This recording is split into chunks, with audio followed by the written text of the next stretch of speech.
And now that our 5 1/4 gallons of water are inside the mash tun, we're going to go ahead and get our grain. Oh shit. Oh well. I ripped a hole in the bag, but that's okay. Now, in order to make sure you don't form dough balls, which is your grain clumped up together, you really want to stir in your grain really well while you're adding it.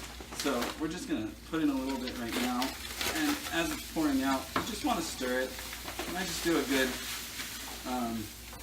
good vigorous back and forth as I pour all my grain into my mash tun.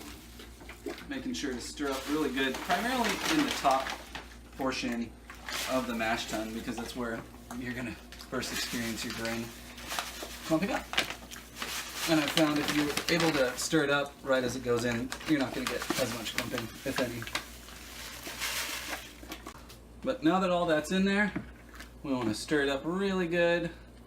See, there's a dough ball right there that I'm going to smash up with my spoon. Now you don't want dough balls because essentially the enzymes and the water won't be able to get to that grain to convert it into sugar, that starch into sugar.